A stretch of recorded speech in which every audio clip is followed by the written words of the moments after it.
కు అచ్చుగుద్దినట్టు వర్తిస్తుందని ఆ పార్టీ మాజీ మంత్రులు అంటున్నారు.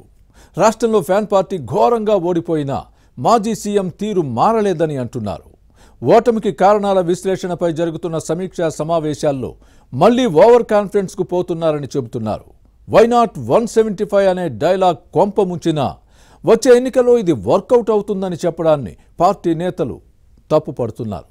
ఇటీవల తాడేపల్లి ప్యాలెస్లో జరిగిన సమీక్షా సమావేశంలో ఉత్తరాంధ్రకు చెందిన ఓ మాజీ మంత్రి ఫ్యాన్ పార్టీ అధినేత జగన్ దృష్టికి తెచ్చిన విషయాలు హాట్ టాపిక్గా మారాయి. జగన్ ఏం చెప్పారు? ఆ మాజీ మినిస్టర్ ఎలాంటి కౌంటర్ ఇచ్చారు? ఇద్దరి మధ్య జరిగిన సంవాదం ఏంటి? Was this interesting story?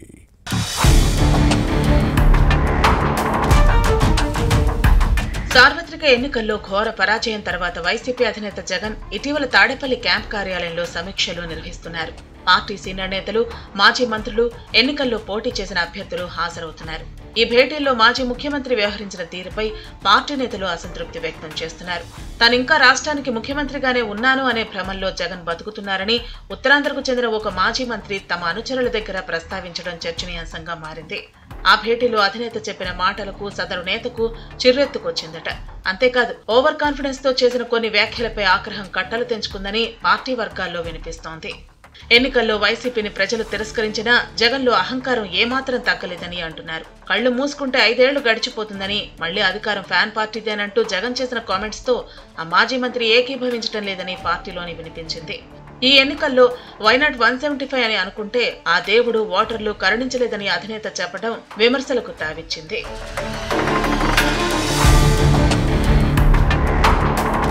వచ్చే ఎన్నికల్లో ఈ స్లోగన్ ఖచ్చితంగా వర్కౌట్ అవుతుందనడంపై సదరు మాజీ మంత్రి ఆగ్రహంతో రగిలిపోయారట.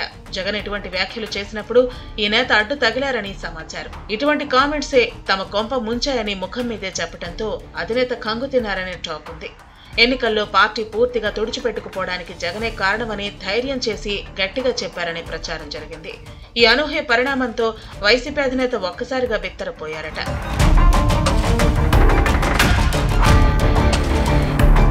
జగన్ బటన్ నొక్కితే జనం ఈవీఎంలో మేట నొక్కి ఓడించిన విషయాన్ని తమ అధినేత మర్చిపోయారని పార్టీ నేతలు అంటున్నారు. సంక్షేమ పథకాలు అమలు చేసి అభివృద్ధిని విస్మరించారనే విమర్శలను ఆ మాజీ మంత్రి వైసీపీ అధ్యక్షుడు జగన్ కు గుర్తు చేశారట. కనీసం మంచి రోడ్లు కూడా వేయలేకపోయిన అంశం ప్రజల్లోకి బాగా వెళ్లిందని చెప్పారని వినిపిస్తోంది. ఇదే కొంప ముంచిందని చెప్పినట్టు సమాచారం. అలాగే మంత్రులకు స్వేచ్ఛనివ్వకుండా ప్రతి శాఖలో సజ్జల రామకృష్ణారెడ్డి జోక్యం చేసుకున్న విషయాన్ని ప్రస్తావించినట్టు తెలిసింది. మంత్రులకు మాట్లాడే అవకాశం లేకుండా చేయటం పార్టీకి చాలా డ్యామేజ్ చేసిందని జగన్ దృష్టికి తీసుకువెళ్లారనే ప్రచారం ఉంది. మంత్రులు తమ శాఖకు సంబంధించిన అంశాలపై మాట్లాడనీయకుండా కేవలం జనసేనని, పవన్ కళ్యాణ్ 3 పెళ్లిళ్లపై విమర్శలు చేయటాన్ని ప్రజలు హర్షించలేదని అధినేతకు చెప్పినట్టు సమాచారం. మంత్రులు, పార్టీ నేతలు కూడా 3 రాజధానులపైనే మాట్లాడటాన్ని జనం స్వాగతించలేదని ఆ మాజీ మంత్రి జగన్ కు చెప్పినట్టు సమాచారం.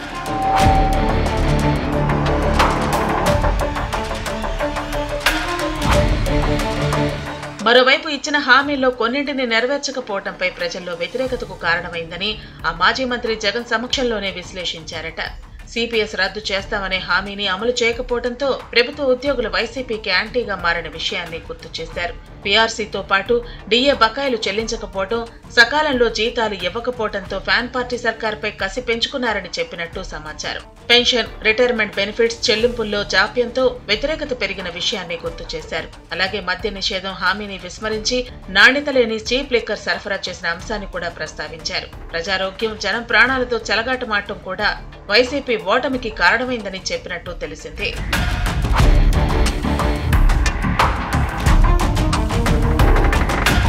అంతేకాదు, కొందరు మంత్రులు హుందాగా ప్రవర్తించకపోవడం, ప్రతిపక్ష నేతలను బండబూతులు తిట్టడంతో పార్టీ పరువు పోయిందని ఆ మాజీ మంత్రి చెప్పినట్టు వైసీపీ వర్గాల్లో వినిపిస్తోంది.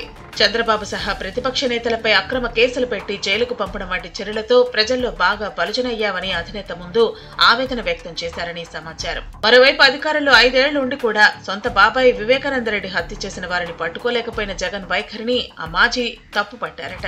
తల్లి విజయమ్మ, చెల్లి షర్మిల జగన్ కు వ్యతిరేకంగా మాట్లాడిన విషయాన్ని గుర్తు చేశారు. అలాగే వీరి పట్ల జగన్ వ్యవహరించిన తీరును ప్రస్తావించారని సమాచారం. ఈ అంశాలు కూడా ఎన్నికల్లో తీవ్ర ప్రభావం చూపాయని అధినేత దృష్టికి తెచ్చారనే ప్రచారం ఉంది.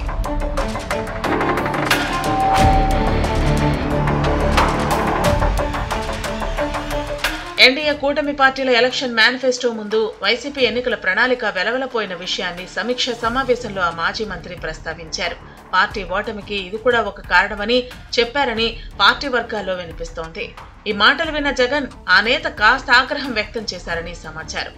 ఈ విషయాలను ఎన్నికల ముందు తనతో ఎందుకు చెప్పలేదని జగన్ ప్రశ్నించినట్టు తెలిసింది. దీంతో తమకు ఆ అవకాశం ఎక్కడుందని మాజీ మంత్రి ఆగ్రహంతో ఎదురు ప్రశ్న వేసినట్టు సమాచారం. ఏదైనా విషయం చెప్దామంటే సజ్జలతో మాట్లాడమని పురమాయించిన విషయాన్ని చెప్పిన విషయాన్ని గుర్తు చేశారు. చంద్రబాబు నాయుడు, పవన్ కళ్యాణ్, లోకేష్ ను తిట్టాల్సి వచ్చినప్పుడు మాత్రమే తాము గుర్తుకొచ్చేవాళ్లమని తన మనసులో అక్కసు వెళ్లగక్కడంతో జగన్ నోటి వెంట మాట పెగల్లేదు.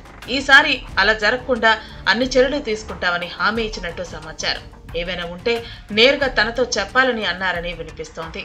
జగన్ వ్యవహార శైలిని పరిశీలించిన తర్వాత చేతులు కాలేక ఆకలి పట్టుకోవటం అంటే ఇదేనేమో అని వైసీపీ నేతలు అంటున్నారు. ఇకనైనా జగన్ మారతారో లేదో చూడాలి మరి.